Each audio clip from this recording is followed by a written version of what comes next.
میں ایک واقعہ سنا ہی دیتا ہوں پہلی فرصت میں۔ حضرت سعد رضی اللہ تعالی عنہ ایک صحابی رسول میں بڑے مرتبے اور چوٹی کے صحابی ہیں، بڑے بلند پائے اور اونچے درجے کے صحابی ہیں۔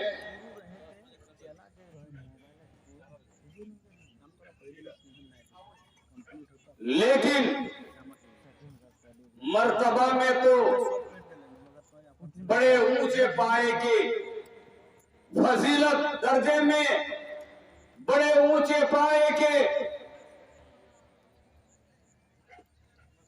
لیکن سعد رضی اللہ تعالی عنہ کی صورت یہ بد سے بد تھی۔ حضرت سعد رضی اللہ تعالی عنہ دیکھنے میں بہت خوبصورت نہیں تھے، بلکہ سعد رضی اللہ تعالی عنہ کہتے ہیں کہ میں انتہائی بدصورت شکل کا انسان تھا، میری شکل و صورت دیکھنے کے قابل نہیں۔ اگر میں رشتہ بھیجوں، پیغام بھیجوں تو شاید ہی کوئی لڑکی یا لڑکی کے گارجین سرپرست مجھے داماد بنانے کو تیار ہو جائے۔ مجھے ایسا نہیں محسوس ہوتا، مجھے ایسا نہیں لگتا۔ وہ اپنے آپ کو بہت ہی بدصورت سمجھ رہے تھے اور بدصورت بھی تھے۔ یہ سعد رضی اللہ تعالی عنہ خود بیان کرتے ہیں۔ سعد رضی اللہ تعالی عنہ ایک دفعہ اللہ کے نبی جناب محمد الرسول اللہ صلی اللہ علیہ وسلم کی خدمت میں حاضر ہوئے اور کہا، اللہ کے رسول، ایک کام میں نے بڑی محنت کی، بڑی کوشش کی، بڑا زور لگایا کہ آپ کی سفارش کے بغیر، آپ کے حوالے دیے بغیر، آپ کی مدد حاصل کیے بغیر میں کامیاب ہو جاؤں، مگر مجھے کامیابی نہ ملنے کی وجہ سے آپ کے پاس مجھے درخواست رکھنی پڑ رہی ہے۔ اللہ کے نبی نے کہا، سعد بتاؤ وہ کیا مجبوری ہے، وہ کیا کام ہے آپ جس میں فیل ہو گئے، ناکام ہو گئے اور میری مدد کی آپ کو ضرورت پڑ گئی۔ حضرت سعد نے کہا، اللہ کے رسول میرا چہرہ ذرا آپ دیکھ لیجیے، میری شکل ذرا دیکھ لیجیے، میں اپنی اس شکل کے ساتھ کئی جگہ میں نے اپنا رشتہ رکھا، اپنا پیغام رکھا کہ کوئی لڑکی مجھ سے شادی کرنے کے لیے تیار ہو جائے، کوئی باپ اپنی بیٹی کا میرے ساتھ نکاح کرا کر مجھے اپنا داماد بنا لے، لیکن جہاں کہیں بھی میں نے رشتہ کی بات رکھی، سب نے انکار کر دیا کہ میری بیٹی ایسی ہے، میری لڑکی ایسی ہے، اور یہ سعد ہے اور سعد کا یہ چہرہ ہے، میری بیٹی کی توہین ہوگی، میں آپ کو داماد کیسے بنا سکتا ہوں؟ اللہ کے رسول، میں جوان ہوں، مجھے شادی کی ضرورت ہے اور کوئی مجھ سے شادی کرنے کے لیے تیار نہیں ہے۔ اے اللہ کے رسول، میری ضرورت کو دیکھتے ہوئے آپ کسی سے میرا نکاح کرا دیجئے۔ اللہ کے نبی صلی اللہ علیہ وسلم نے حضرت سعد سے کہا، صاحب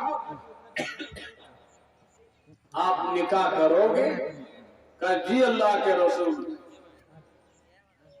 میں نکاح کے بہت زیادہ سخت و ضرورت مند ہوں، مجھے حاجت ہے شادی کی، اور میں ناکام ہونے کی وجہ سے آپ کے دربار میں نے درخواست رکھی، آپ جس سے بہتر سمجھتے اللہ کے رسول میرا نکاح کرا دیجیے۔ اللہ کے نبی نے سعد سے کہا اے سعد جاؤ عمرو بن وہب الثقفی کے پاس اور ان سے کہو کہ اے عمرو آپ کی بیٹی کے ساتھ میرے نکاح کا مشورہ دیا، حکم دیا اللہ کے نبی نے، میرا نام لے کر کے بتاؤ کہ اللہ کے رسول صلی اللہ علیہ وسلم نے مجھے بھیجا ہے اور آپ کی لڑکی کے ساتھ میرا نکاح کے غرض سے بھیجا ہے۔ عمرو نے دیکھا،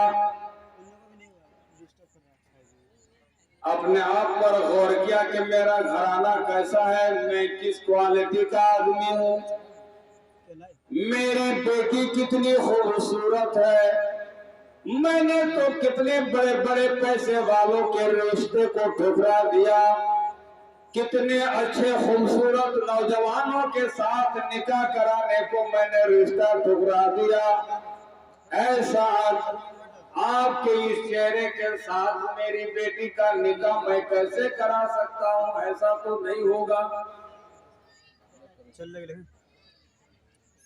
سعد رضی اللہ تعالی عنہ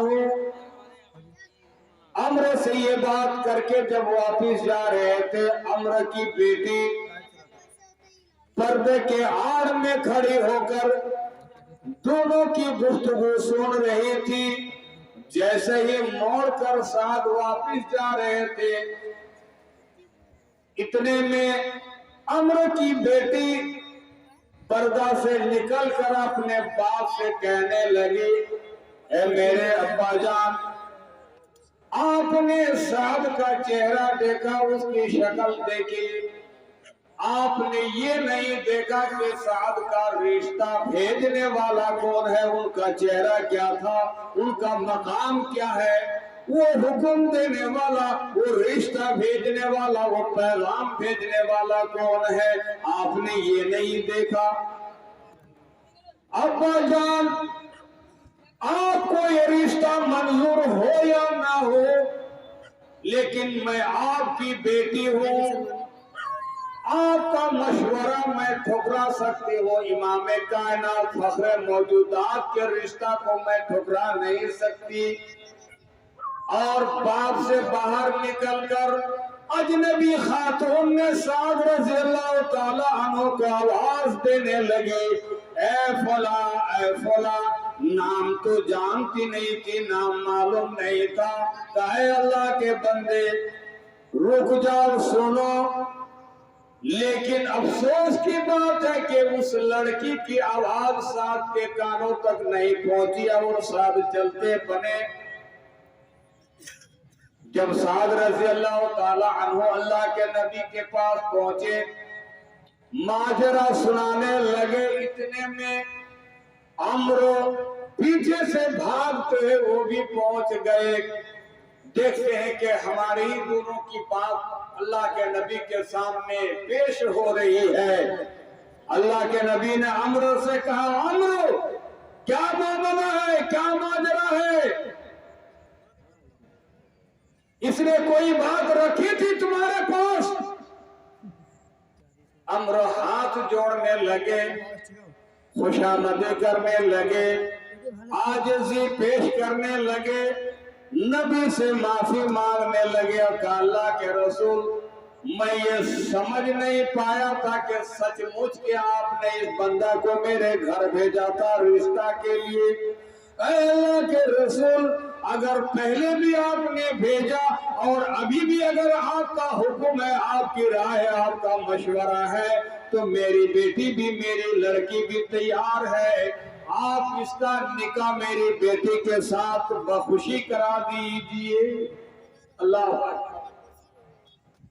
یہ عمرو کی خواہش کی قربانی دیکھو، یہ عمرو بن وہب اس کی خواہش تھی میری بیٹی بڑی خوبصورت ہے، میرا گھرانہ بہت ہی بلند ہے، میں اونچا گھرانے کا ہوں، میرا سمدھی جو بنے گا وہ بھی اونچا گھرانے کا ہوگا، میرا داماد بھی جو بنے گا وہ بھی ہائے فائے جیسے ہوگا، محلے میں شہر مدینہ میں میرا داماد جیسے کوئی دوسرے کا داماد نہیں ہوگا، میں ویسا داماد ڈھونڈوں گا میں اپنی بیٹی کے لیے۔ لیکن جب نبی کی بات آ گئی تو عمرہ نے سر تسلیم خم کر دیا۔ وہ عمرہ کی بیٹی وہ بھی چاہ رہی تھی، روزانہ اپنے چہرہ کو دیکھ دیکھ کر اللہ کا شکر ادا کر رہی تھی، اے اللہ تو نے مجھے بڑی خوبصورت چہرہ دیا ہے، مجھے حسین بنایا ہے، جمیل بنایا ہے، خوبصورت بنایا ہے، میں ڈھونڈ کر کے اپنے پسند کے لڑکا سے میں شادی کروں گی۔ لیکن جب اللہ کے نبی کا بھیجا ہوا ایک بدصورت سعد رضی اللہ تعالی عنہ کا پیغام پہنچا تو باپ نے بھی اپنی خواہش کی قربانی دے دی اور بیٹی نے بھی اپنی خواہش کی قربانی دے دی اور سعد رضی اللہ تعالی عنہ سے رشتہ منظور کر لیا۔ بیٹی بھی راضی ہو گئی، باپ بھی راضی ہو گیا، اور باپ نے جا کر کہا اللہ کے رسول آپ سعد کا نکاح میری بیٹی کے ساتھ آپ کرا دیجیے۔ ولی بن کر کے گئے، گارجن بن کر کے گئے۔ جب ولی وہاں موجود ہے تو بیٹی سے پوچھنے کی ضرورت نہیں ہے، چونکہ ولی اس سے رضامندی لے کر کے آئے تھے۔ باپ اور سعد دونوں کے درمیان اللہ کے نبی صلی اللہ علیہ وسلم نے نکاح پڑھا دیا، اور شام کے وقت رخصتی کے لیے جب جانے کی خبر ہوئی تو اتنے میں سعد رضی اللہ تعالی عنہ نے سوچا کہ میں نئی دلہن کو لینے کے لیے جاؤں گا تو اس کے لیے کوئی تحفہ تحائف مجھے لینا چاہیے، کوئی ہدیہ گفٹ لینا چاہیے، کان کا ہو، ناک کا ہو، گلے کا ہو، جیسا بھی ہو کچھ مجھے لے کر جانا تھا۔ اللہ اکبر، سعد رضی اللہ تعالی عنہ کا نکاح ہو گیا۔ سعد گفٹ تحفہ بی بی کے لیے لینے کے لیے بازار گئے۔ جب بازار میں پہنچ رہے ہیں تو بازار میں یہ آواز گونج رہی تھی کہ فلاں جنگ کے لیے جانا ہے، فلاں جنگ کے لیے جانا ہے۔ سعد رضی اللہ تعالی عنہ کا کان کھڑا ہو گیا، یہ کیسی آواز ہے؟ اللہ اکبر، یہ آواز تو جنگ میں جانے کے لیے ہو رہی ہے، جنگ کی تیاری کے لیے ہو رہی ہے، جنگ میں نکلنے کی آواز آ رہی ہے۔ سعد رضی اللہ تعالی عنہ ابھی سوچ کر کے گئے تھے کہ میں بی بی کے لیے کان کے لوں گا، میں گلے کے لیے لوں گا، میں ہاتھ کے لیے لوں گا، لیکن جب آواز کچھ سے کچھ ہو گئی تو اب اپنی بی بی کا سامان خریدنے کے بجائے وہ جنگ کے سامان خریدنا شروع کر دیا اور وہیں سے جنگ میں چلے گئے۔ گھر بھی نہیں پہنچے، اتنا بھی نہیں سوچا چلو جنگ کی بات ہے ابھی گھر جائیں گے، بیوی سے ملاقات کر لیں گے، پھر صبح کو میں نکل جاؤں گا۔ ایسا بھی نہیں کیا۔ صبح کس نے دیکھی ہے، شام کس نے دیکھی ہے، صبح ہم کو نصیب ہوگی یا نہیں ہوگی؟ حضرت سعد رضی اللہ تعالی عنہ نہ صبح کا انتظار کیا نہ شام کا انتظار کیا، اور اتنی خواہش اور اتنی جستجو، اتنی تلاش کے بعد رشتہ پاس ہوا تھا اور شادی کی کروائی مکمل ہوئی تھی، بی بی نصیب میں آئی تھی۔ اس سے ملاقات کیے بغیر وہ جنگ کا سامان لے کر جنگ میں نکل گئے۔ اللہ اکبر، بی بی سے ملاقات کرنے کی خواہش کو اس نے کیا کر دیا؟ بلیدان دے دیا، قربانی دے دی۔ نہیں، بی بی سے ملاقات سے زیادہ ضروری ہے جنگ میں جانا۔ اگر جنگ میں شہید ہو گئے تو اس بی بی سے بھی خوبصورت بی بی مجھے حور عین کی شکل میں جنت میں ملے گی۔ اس جستجو کے ساتھ، اس تمنا کے ساتھ حضرت سعد رضی اللہ تعالی عنہ جنگ کی طرف رخ، اور ایسا ہوا کہ جنگ میں لڑتے لڑتے حضرت سعد رضی اللہ تعالی عنہ شہید بھی ہو گئے۔